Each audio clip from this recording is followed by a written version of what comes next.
Okay.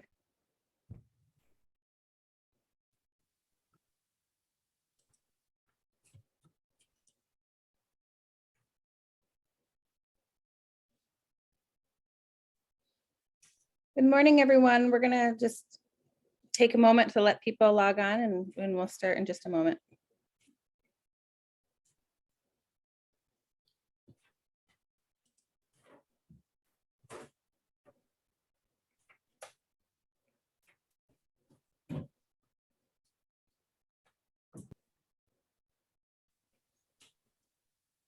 Welcome, everyone, to today's webinar, Tired, Wired, Mired, and Inspired, Self-Care Strategies for School Personnel, with our presenter, Mark Sanders. This webinar is co-sponsored by the Great Lakes MHTTC and SAMHSA. The Great Lakes ATTC, MHTTC, and PTTC are funded by the Substance Abuse and Mental Health Services Administration cooperative agreements. The content and views in this training are those of the speaker and do not necessarily reflect the views of SAMHSA and the Department of Health and Human Services. The MHTTC network believes that words matter and uses affirming, respectful, and recovery-oriented language in all activities. For more upcoming events and information, please follow the Great Lakes MHTTC on social media or visit the website. A few housekeeping items. If you are having any technical issues, please individually message Jen Winslow, Alyssa Kuala, or Rebecca Buller in the chat section at the bottom of your screen, and we will be happy to assist you. If you have any questions for the speaker, please put them in the Q&A section. We will be using live transcription during the presentation. At the end of this session, you will be automatically redirected to a very brief survey. Certificates of attendance will be sent out via email to all who attended the full session. This can take up to 2 weeks. Our presenter today is Mark Sanders. Mark is the State Project Manager for the Great Lakes ATTC, MHTTC, and PTTC.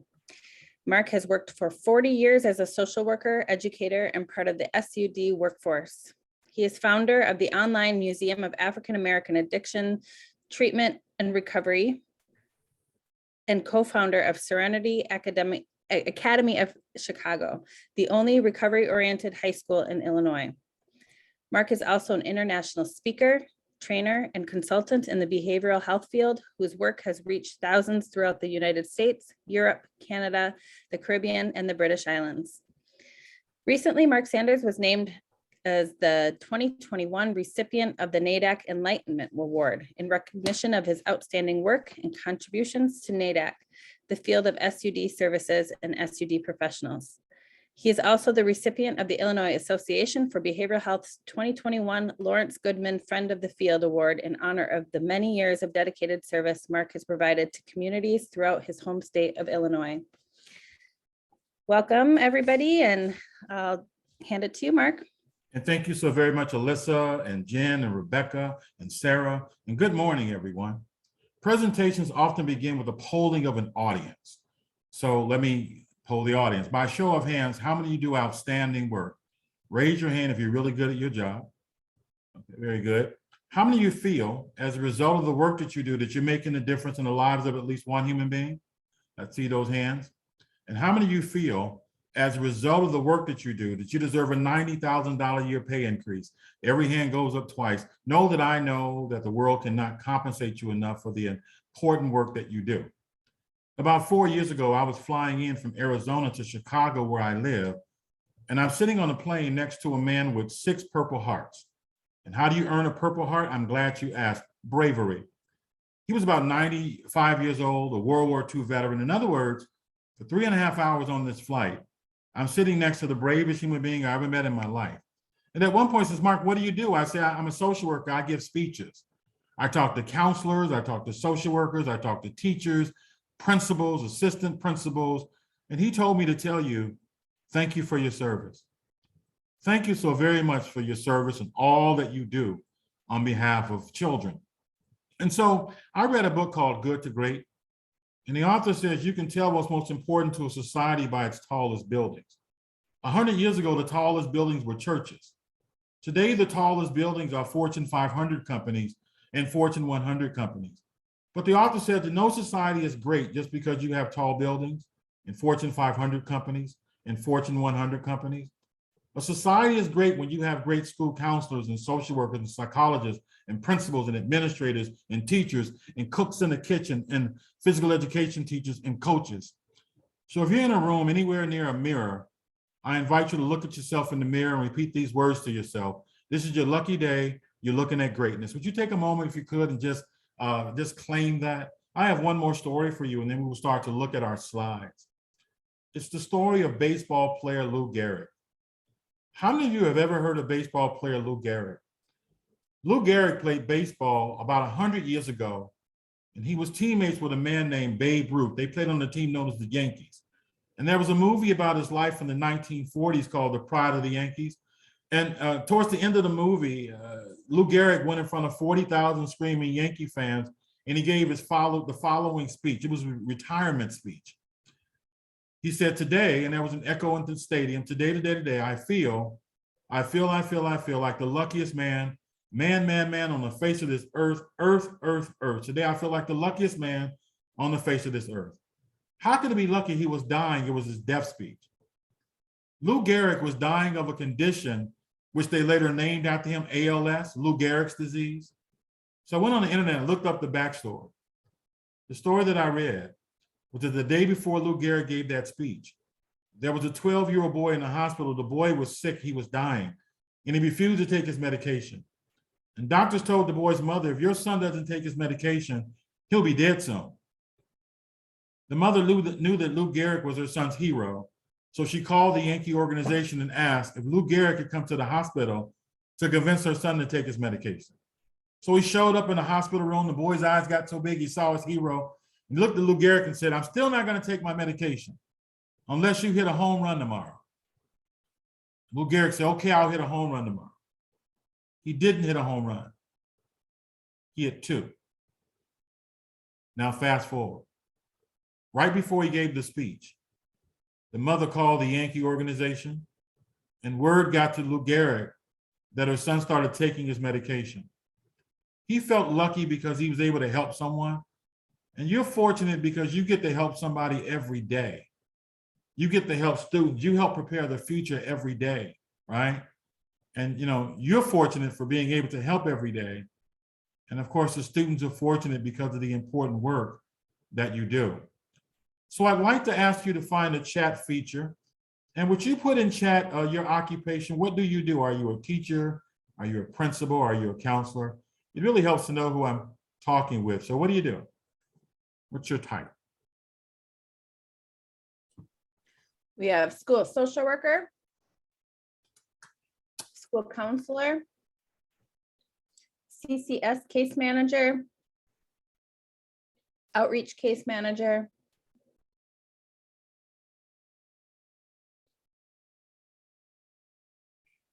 Anyone else? What do you do? What's your occupation? social worker, ADA specialist, project aware community project manager, public health educator with state school health team, certified peer support specialist, certified medical assistant, psychology student, school dorm night attendant, deal with students and school staff, mental health. Sounds like, Jen, then we have a range. It looks like everybody helps others for a living. Okay, what a year. Let's talk about the stress of this year. Actually, the last 2 years, there was COVID-19, millions of deaths worldwide, right? It triggered an economic recession. Hundreds of thousands of people in the United States lost their jobs in the midst of COVID-19. We learned that drug use the last 2 years is at an all-time high amongst children, adolescents, and adults. Suicide is on an all-time high in the midst of all of this. Overdose deaths. We had in 2021 more drug overdose deaths than any year in our nation's history. Mental illness has been increasing the last 2 years, especially traumatic stress disorders. and especially anxiety and especially depression. Then there's an increase in violence, child abuse, right? Spousal partner abuse, right? Racial violence, right? Political violence and wars, right? All happening at the same time. And we know that all of this is happening also affects schools because we are impacted by this, and so are your students. So if you take COVID-19 and you add the economic recession, racial conflict, wars, political conflict, the mathematical formula is 1 + 1 + 1 = 100. We've never seen times quite like this. So my son asked me, he was 17 years old at the time. We were talking about COVID-19, the economic recession, and tension throughout the country. My son asked me, he said, Dad, in the past, did crises occur as quickly as they do today, back to back? What happened after the war in the Vietnam in the 1960s and racial conflict of the 1960s? He said, what did you do in the 1970s? And I told my son that we danced the whole 1970s after all of that racial conflict and the war in Vietnam. And when we got tired of Soul Train dancing, we did what we call disco dancing. For those of you who've never seen this, this is a strobe light. In the 1970s, there was lots of disco dancing. And we danced under that light and looked like everyone in the world could dance. So let me ask you a question. What are some specific stressors for school personnel? Would you put that in chat? We want to know what's unique about the stress that you experience in the workplace. Those of you who work in schools. What's stressful about your work?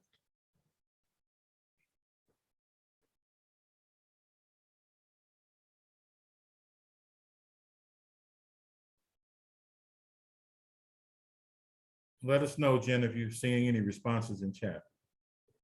What's stressful about your work? Physical aggression from the students, Oh, how one student behavior affects other students, absences due to COVID-19. Parents arguing CRT, critical race theory, feeling lack of support from admin, increased behaviors of students. yeah. And I think that, did someone say like parents arguing, right? And students fighting? Thank you for sharing your list. So what we're going to do today in this short amount of time we have together, we have about 43 minutes together. We're going to talk about, managing stress. And by definition, stress, burnout is really chronic stress. So we'll talk about managing stress connected to the workplace. We'll talk about preventing burnout and compassion fatigue. We start with a definition of key terms. The first is compassion satisfaction, defined as the pleasure you derive from your work. This includes doing your work well, client progress, relationship with your coworkers. That's important because most of us spend more time at work than we do at home, and the realization of the differences you are making. Compassion satisfaction, that is what you like most about your work, is a protective factor against burnout and compassion fatigue. Next, we have a definition of compassion fatigue.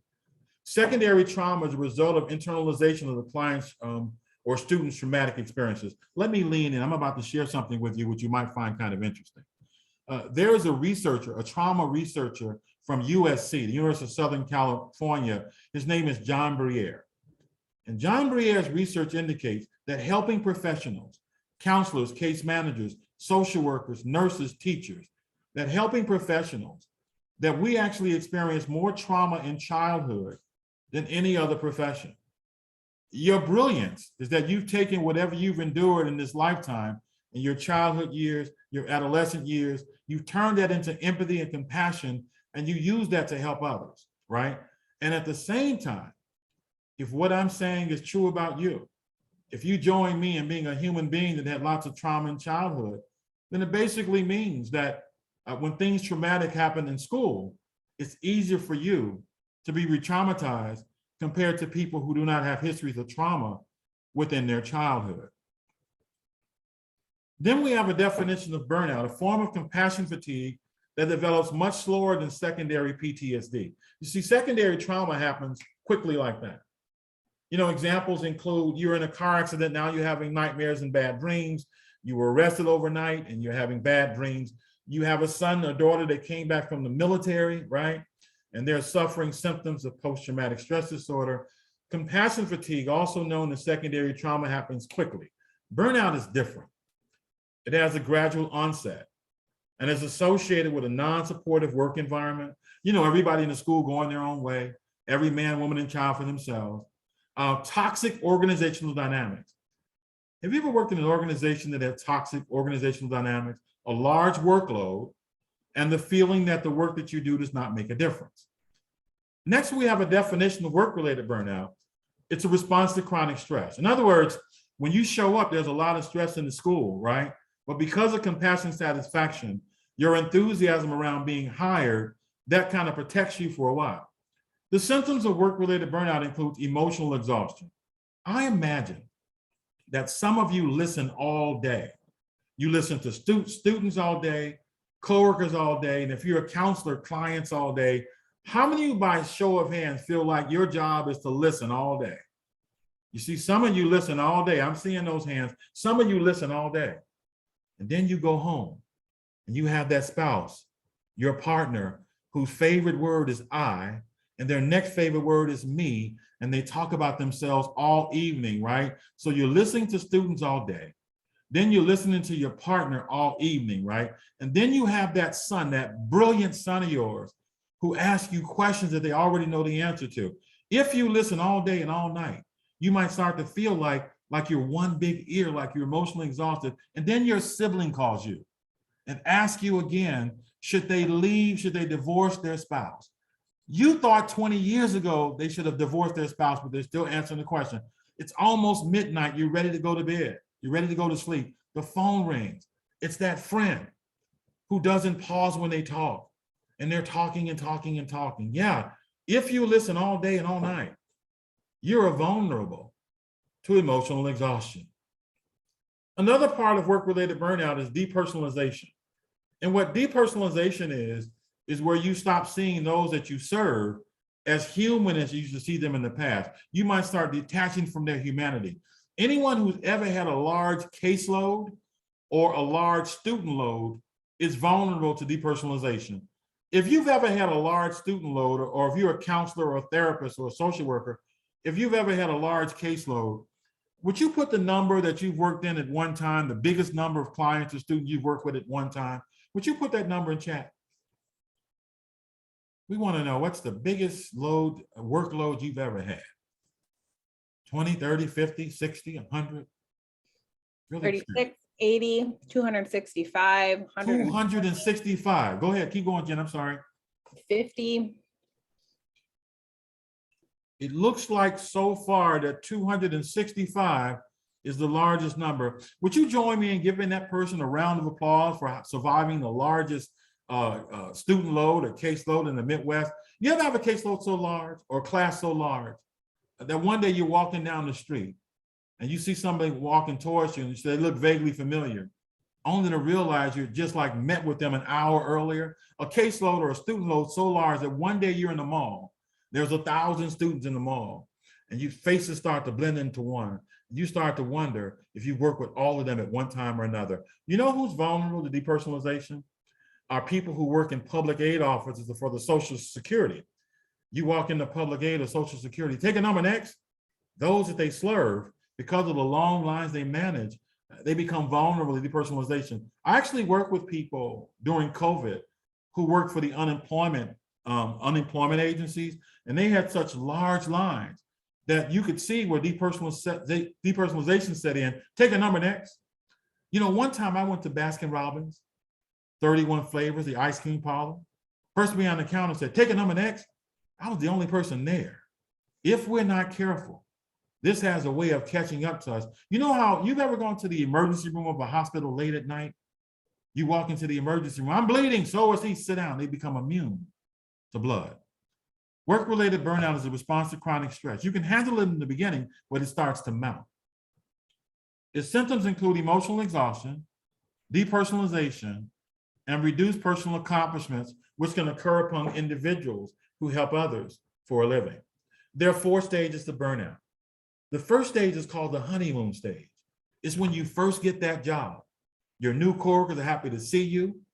They give you a name tag, right? An ID. They give you a coffee mug with your name on it, 2 pads of paper, a pencil, and a pen. You are so happy to be there because they're happy to see you. You feel like you're floating on a cloud, right?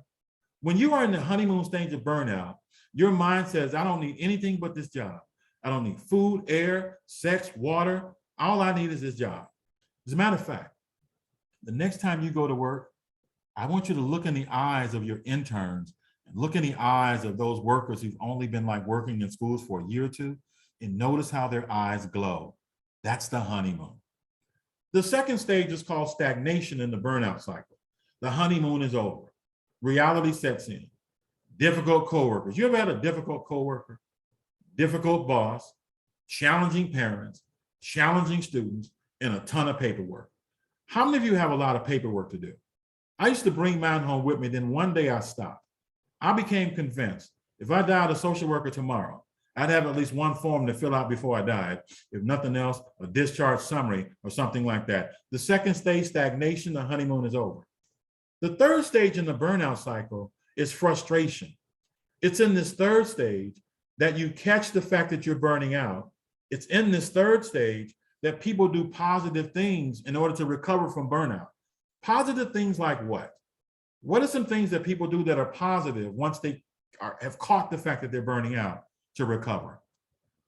What kind of things do they do? I'll start. They start taking a lunch hour every day. What else? You start going home on time. What else? Positive things.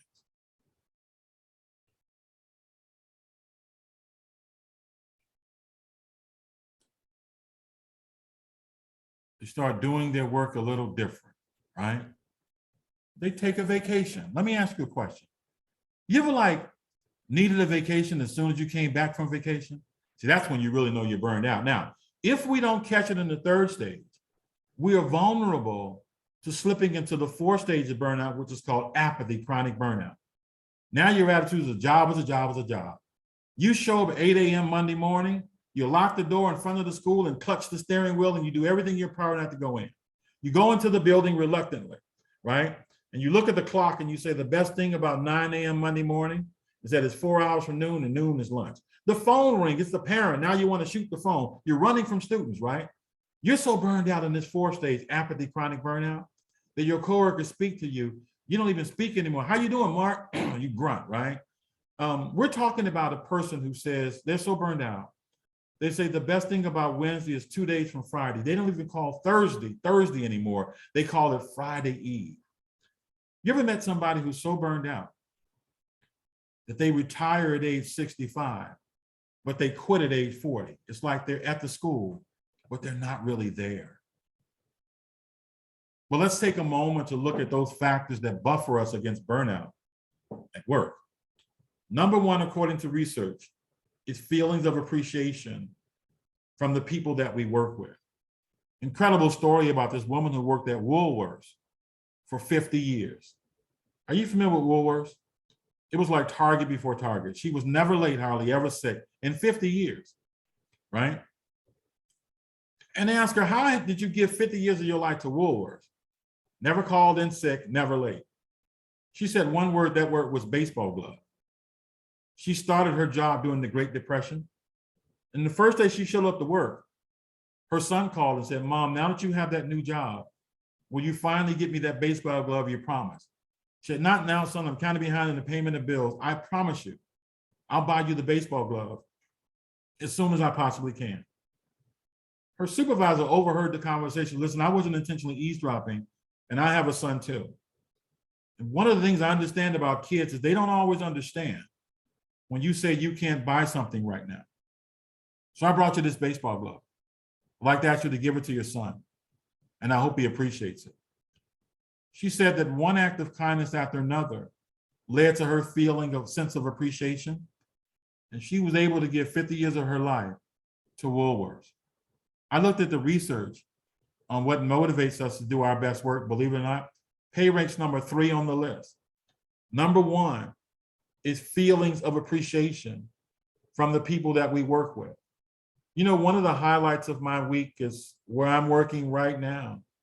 At the end of our main meeting, we give shout outs. We let our coworkers know that we recognize what they're doing And we let them know that we appreciate them. As a matter of fact, the next time you hear someone complain about salary, notice that it's always followed this sentence: they don't appreciate me, and this is all that they pay me. There's a story from the Chicken Soup for the Soul series, Chicken Soup for the Teenage Soul, about a boy named Mike who played Little League Baseball on a team known as the Cougars. And Mike came down with a rare illness, actually cancer, requiring him to have chemotherapy, radiation treatment. He lost his hair. And he was embarrassed to go to the next Cougars baseball game, because at the beginning of each game, the Cougars would line up along the third base line. They would take off their hats and place their hats over their heart, and they would sing the national anthem. And he was concerned that if he took off his hat and they saw that he had no hair, that his teammates would laugh at him. His father talked him into going to the next Cougars baseball game. And sure enough, the team lined up along the third base line. And right before Mike took off his hat, all 25 of his teammates took off their hats first. And he saw that they all shaved off their hair. They looked at him and said, once a Cougar, always a Cougar. Research says that when you're connected to a cohesive team, team cohesion is a protective factor against burnout.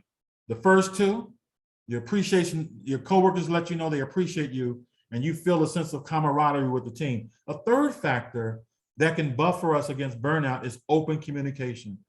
Have you ever worked somewhere where the unwritten rule was that you don't talk about stress, you don't talk about what's happening at work, no one's talking about the stress? What happens in environments where you can't talk openly about the stress, right?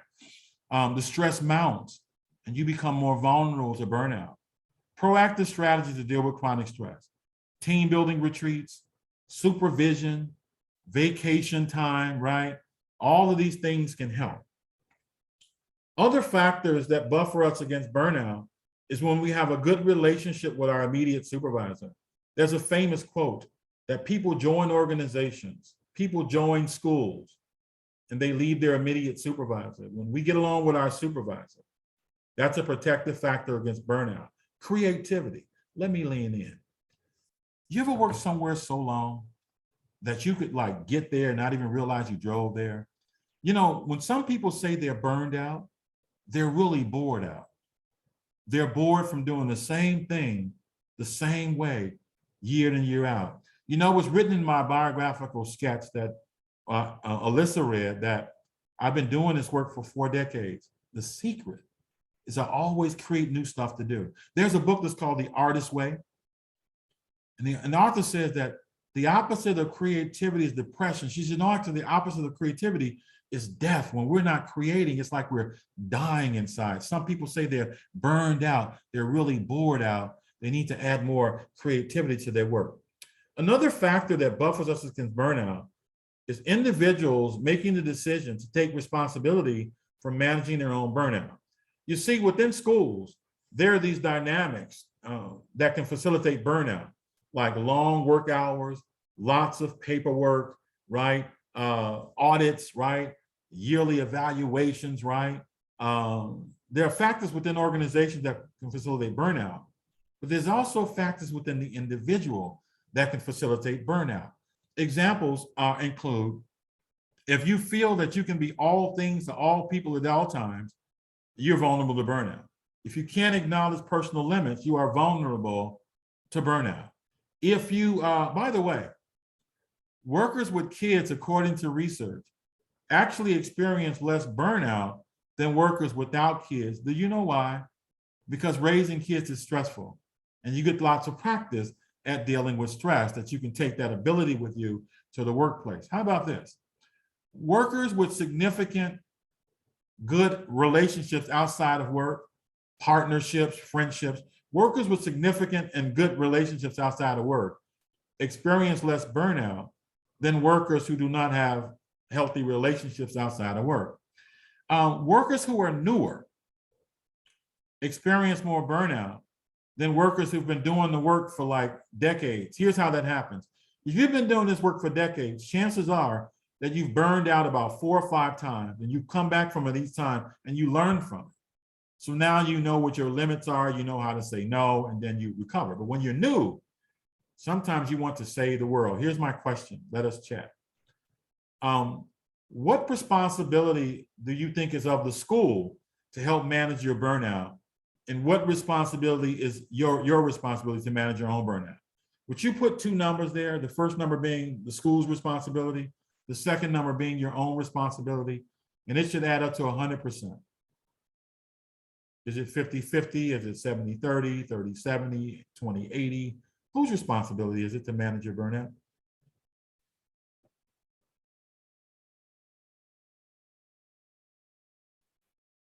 We have folks saying 30-70, Okay. 40-60, 0%, 100% my own, Oh, 25-75, 60-40, 10-90, all over the board.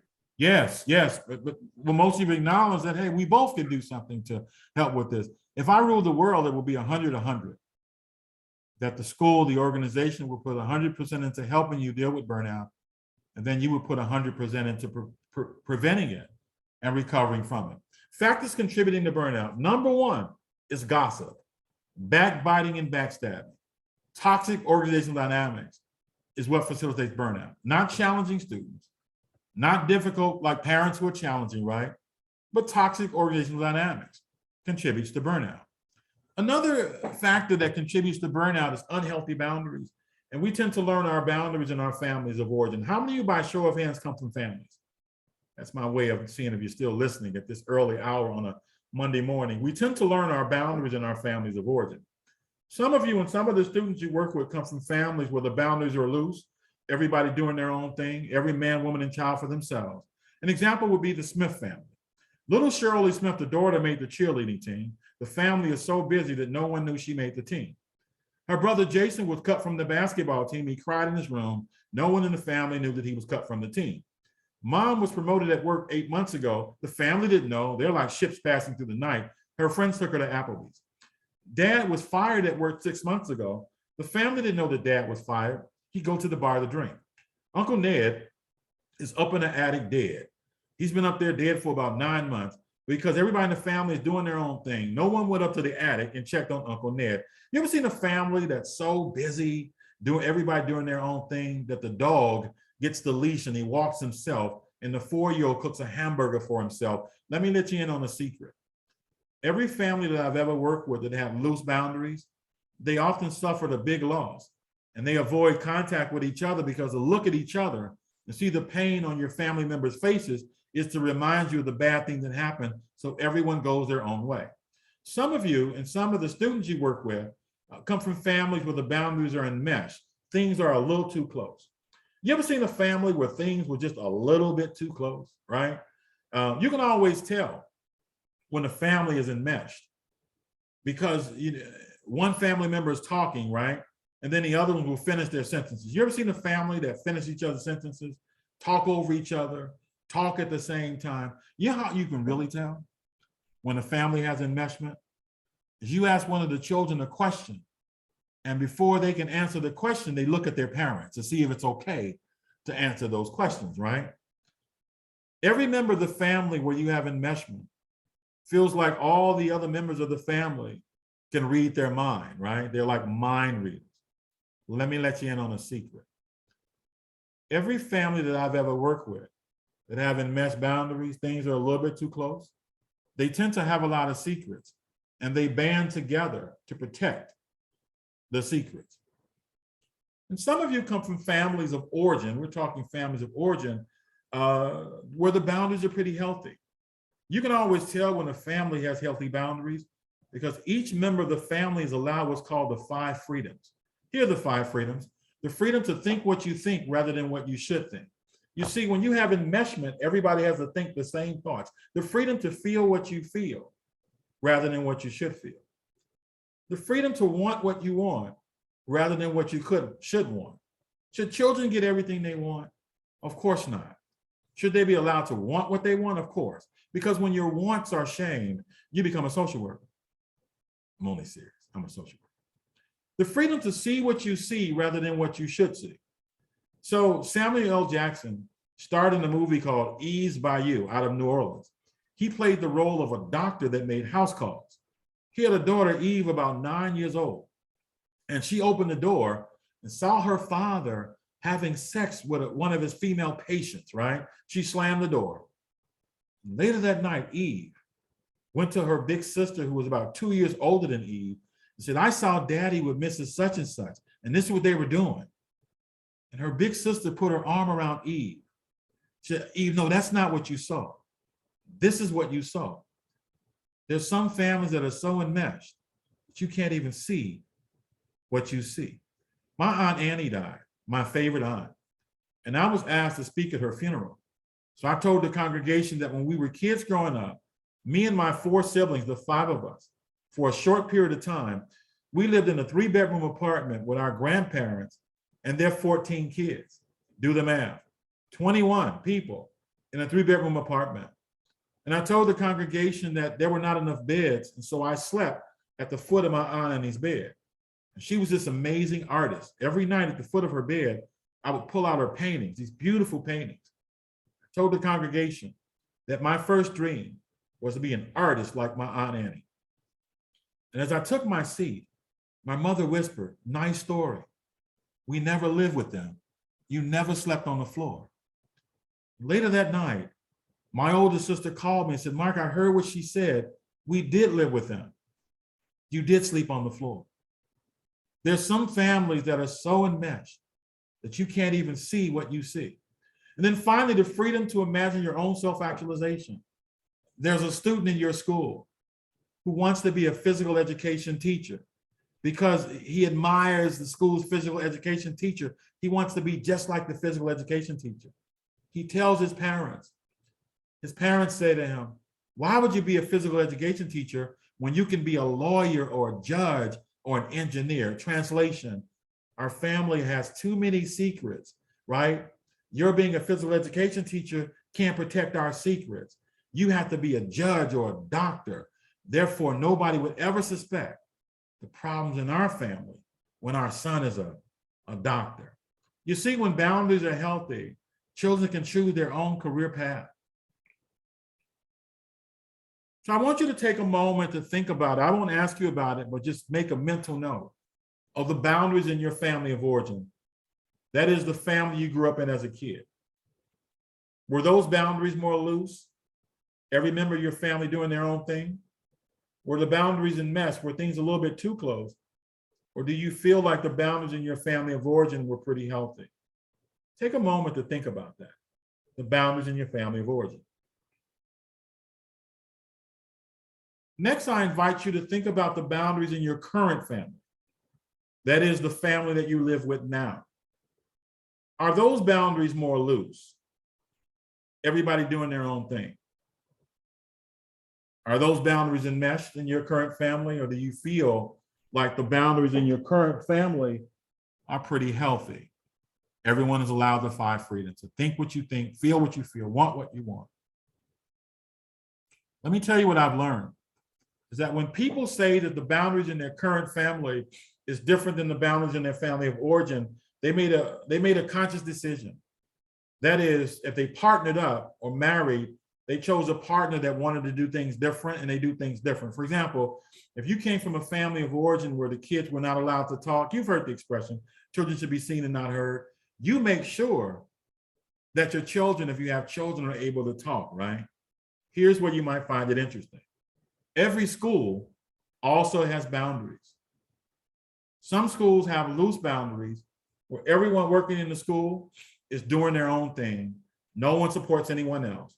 When the final bell rings, you rush to your car in the parking lot, you go back the next day, no one's supporting anyone else. If you work in an environment where everyone is doing their own thing and no one is supporting anyone else, then you become vulnerable to burnout, because we all need support from our coworkers. If you work in a school or an environment that's enmeshed, right? Staff are talking to each other all the time on the weekends, calling you at home on Sunday, gossiping about work, right? Calling you when you're on vacation to Tahiti, right? Talking about work. Things are a little bit too close. Then you're vulnerable for burnout, because we need some space sometimes, even from our coworkers. Let me share this with you. Every time I've ever worked with a counselor or a teacher or a social worker that established unhealthy boundaries with their clients or their students. You know, moving students in, moving clients in, marrying a client's mother, father, adopting a student. Anytime I've ever seen someone overdo it or have unhealthy boundaries with their students, they tend to come from families where the boundaries were enmeshed and they never learned how to create healthy boundaries, right? At the end of the day, if we can create healthy boundaries in all of our relationships, then we can preserve energy. To not be able to do that can lead to burnout. Closed systems. What we mean by closed systems are those type of systems where you can't talk about what's happening. Again, you can't talk about the stress. Extremes, too much or too little. Like if you have a coworker that's doing all of your work and all of their work, you have to snatch your work back. That can facilitate burnout. If you get no support from coworkers whatsoever, that can facilitate burnout. Too little supervision. We need support from our supervisors. Too much supervision is called micromanagement, which is stressful. Workload size. If your workload is too big, depersonalization can set in. The attitude of next, right, which is a sign of burnout. Too small a workload, lots of time to stir up mischief and gossip and backstab, etc., which can facilitate burnout. A lack of creativity can contribute to burnout. Tension in work relationships. You know, I imagine that some of you are attending our webinar today with a coworker. I'm so happy I have coworkers now. I spent like 3 decades on the road with no coworkers. When I think about people and their coworkers, I'm reminded of an experience I had 36 years ago in July. A month before I married, my wife came to me with an album, not a CD, an album. Remember albums?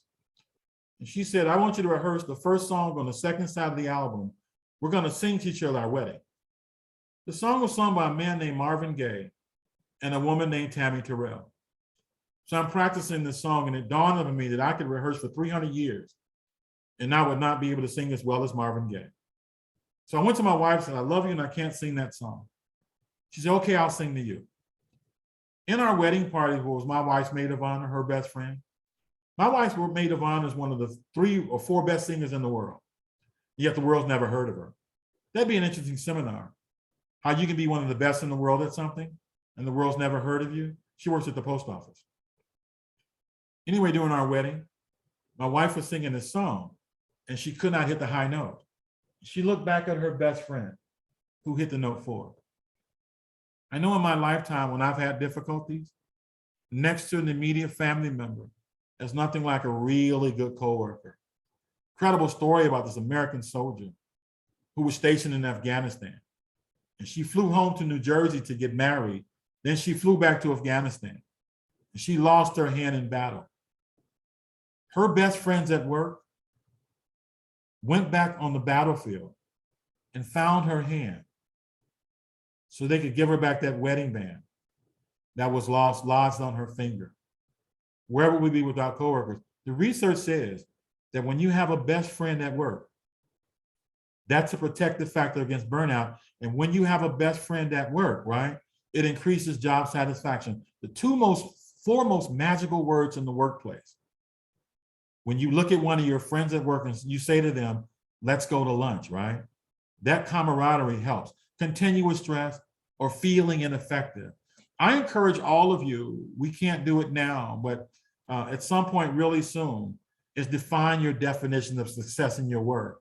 Because when we don't feel effective or when we don't feel successful, that's a protective factor against burnout. I have a friend, Greg Risberg. He started off as a 4th grade teacher. The backdrop of the school where he taught was public housing in Chicago.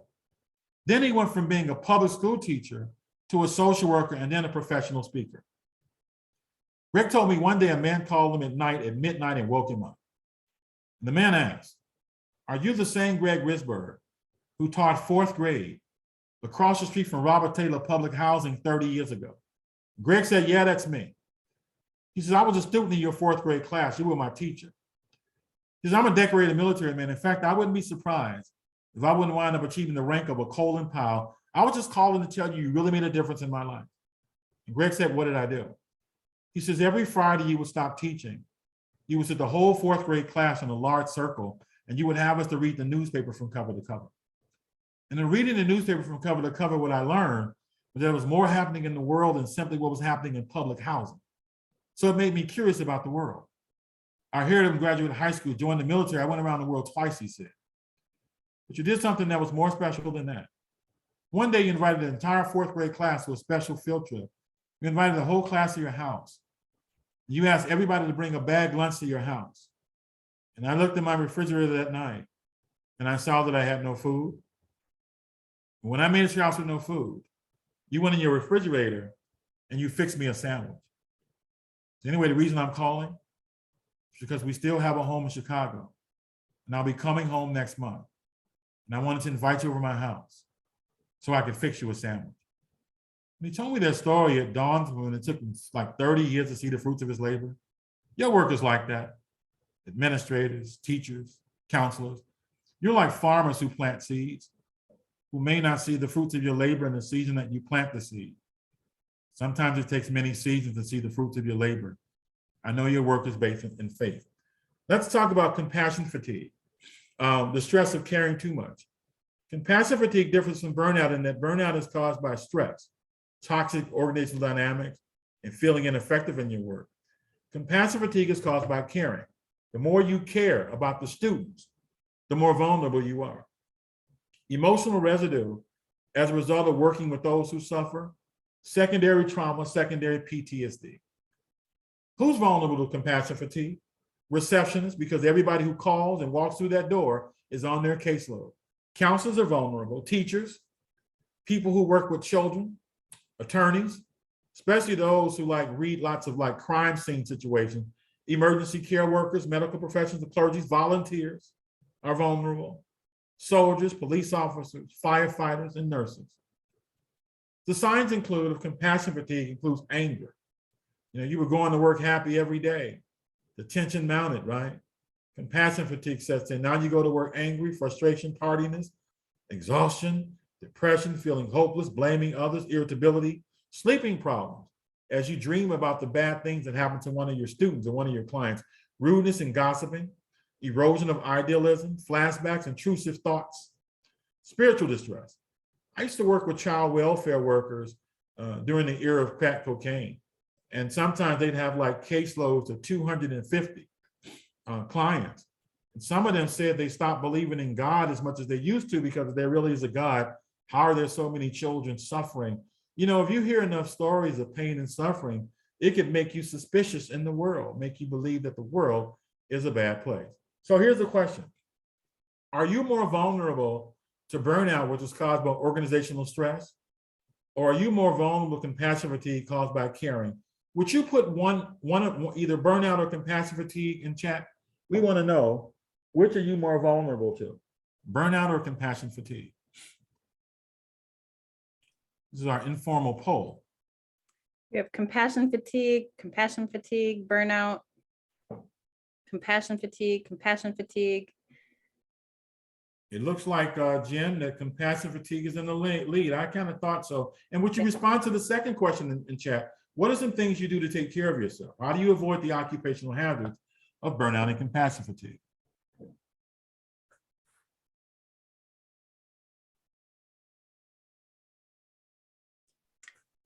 Someone said play tennis, exercise, debrief with trusted friends, listen to music, talk with others, exercise.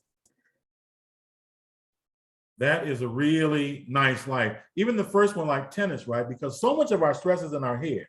When you do something physical, like play tennis or paint or vacuum, it's taking you out of your head, which is where the stress lies. This next slide is based on research. My mentor did a study on helping professionals who have more protection against burnout and compassion fatigue and found that there are 4 things they do on a regular basis compared to those who are most vulnerable to burnout and compassion fatigue. Those of you who are less vulnerable, the research says you laugh more than your peers at home and at work. Let me ask you a question. You ever hurt so bad that all you can do is laugh? I'm serious. A relative of mine called me, told me he was $250,000 in debt. He was laughing like a hyena. Why you laugh? Sometimes things hurt so bad that all you can do is laugh. How many of you have kids? February 3rd, 1995 was the scariest and happiest day of my life, all wrapped up in one, if you can imagine such a day.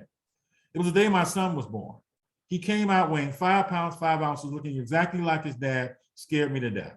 Specifically, my son was born with a frame this big. He had my nose, my adult nose, on a frame this big. The kid was all nose. So I walked around the hospital room to get different angles. Looked like everywhere I walked, his nose was following me. You would have sworn his nose had eyes. Then I wondered about, nobody ever told me the second my son was born, I had more love than people I know my entire life. So strong was my love for my son that everywhere the nurses took him, I followed him. My mind was that my son would get mixed up with someone else's, and someone else would wind up bringing a future NBA star home. Just kidding. In the hospital where my son was born, most of the babies were born weighing between 5 to 8 pounds at birth, and they were sleeping in the fetal position. There was one baby that I never will forget. That baby was born weighing 12 pounds, sleeping like this, like a grown man, like he's ready to say, give me a pillow, some popcorn, and put the TV on channel 7. He was huge. We brought our son home. And after a while, he learned to smile. I smiled with him. He learned to laugh. I laughed with him. I felt better. Nothing was funny. Thought I was losing it. Then I heard on Nightline, the fastest growing movement is what we call laughing clinics. There are these individuals who are clinically depressed. They show up every evening in the town square. They do 15 minutes of yoga stretching, right? They laugh for 45 minutes, nothing is funny. They eat better, they sleep better, bright outlook on life. In short, there's a value in laughing, even if nothing is funny. So here's what I encourage you to do for the rest of your career. Every day you get off work, I want you to go to your car and get in and lock the door. Look around in both directions, make sure nobody's watching, and simply laugh. It's the best medicine for burnout and compassion fatigue. Centering rituals. Those of you who have the most resistance to burnout and compassion fatigue, you're more likely to do something to center yourself every day. Prayer, meditation, quiet time. Every day you center yourself. You might take your whole lunch, close your door. You get centered every day. Spending time alone replenishes us. And the fourth finding was counterintuitive. Those of you who have more resistance against burnout, the research says you do more meaningful volunteerism than the rest. And what meaningful volunteerism does, it helps to recharge your battery because it reminds you of why you decided to become a helping professional or a teacher in the first place. As we wind down, I invite you to take a piece of paper and write down on that piece of paper 1, 2, 3, 4. Would you write down 1, 2, 3, 4 on a piece of paper? If you were to ask me what's most important to me, without blinking, I would tell you my children are most important to me. And I can't tell you how often I've walked past one of my children and went right to the computer and see if one of you sent me an email. Where you wrote down 1, 2, 3, 4, I invite you to take a moment to write down the 4 things that are most important to you in the world. What are the 4 most important things to you in the world?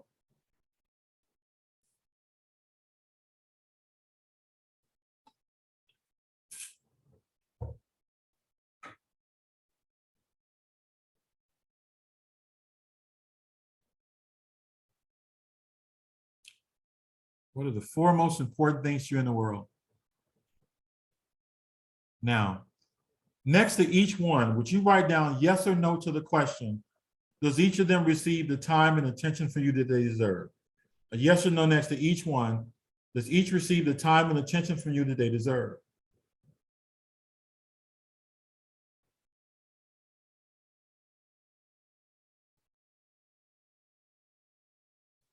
Now, would you put in chat the number of yeses you wrote down?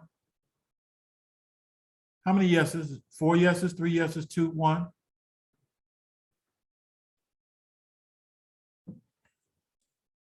We have 2, 4, 2, 0, 2, all 4. 1. You know, and thank you, Jen. The average across the country is 2, right? So most people are not really putting the energy into things that are most important to them, right? So part of the recovery from burnout and compassion fatigue is to put first things first, right? In other words, you can do your job so well that because of your great work, every student in your district winds up going to Harvard, Princeton, or Yale, right? But then if you don't have that kind of balance, right, you can lose everything that's close to you. I heard a billionaire say that you are successful if the people that you want to love you actually love you. So we lead our time different. We take vacations when we can. How many of you, by show of hands, have ever gone to Vegas? You know, Vegas is proof that even someone who has a life of crime, those gangsters created that big strip in Vegas, right? And yet, no matter how many times I've gone to Vegas, by the fourth day, I'm ready to get home, right? Last time I'm in Vegas, right? I'm at the airport. I can't wait to get home. And the announcement came over the loudspeaker, your plane has been delayed. I'm angry my plane is delayed. But while I'm at the airport, waiting for the next plane, I played the slot machines at the airport. I won $1.7 million. I'm only kidding, I don't gamble.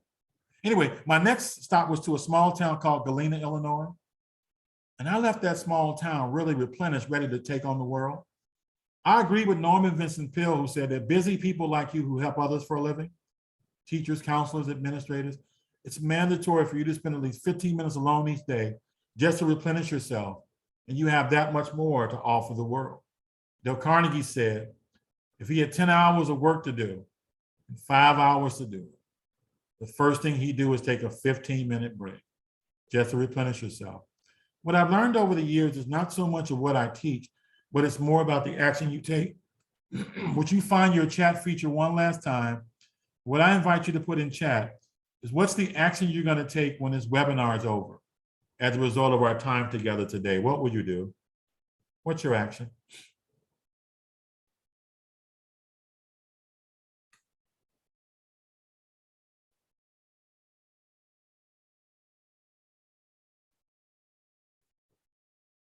People are putting in the chat, take 15 minutes, laugh break, time for prayer and meditation.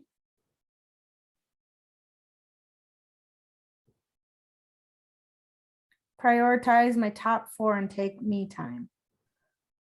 Prioritizing what's important to me, including time for myself. Give more time to my nose. God deserves more. You know, I don't know of anyone in the world whose work is more important than your work because you prepare the future. I used to work downtown Chicago, and the receptionist would like ask me periodically to go look out the window at all these tall buildings. And she said that everyone in those tall buildings went to a school. So here's the story. My mentor's mentor was dying. And he called my mentor and asked my mentor, would you fly from Florida to Kalamazoo, Michigan, to sit near my bedside to help me write one more article before I die? My mentor got on the plane, flew from Florida to Kalamazoo, Michigan. He's sitting at his mentor's bedside. He says, I love you, but this is really strange. He says, why are you writing this article on your deathbed? You've written 500 articles. You've revolutionized behavioral health through your pen. Why are you writing this article on your deathbed? His mentor quoted that philosopher who said, the philosopher said, that each of us dies twice. He said, the first time you die, it's a physical death. They'll have a funeral for you. And the next time you die, it's the last time someone on earth speaks your name. And if you keep helping children, if you keep working with children, there'll be people speaking your name for a long time. Thank you for what you do. Thank you for spending this time with me. I'm going to turn it over to Jen for our next step. Thank you. Thank you so much, Mark. That was excellent. And as a parent with a child who has an IEP, I also want to echo Mark's gratitude for you all doing what you do. You are going to be automatically redirected as we close this webinar to a very, very short survey. This survey helps us continue to provide free trainings and webinars to you all. So we would really appreciate if you could take just a quick moment to fill that out. Please look on our schedule, our website, and our social media for upcoming trainings and webinars. We would love to see you again. And we hope you have a great rest of your day. Thank you so much.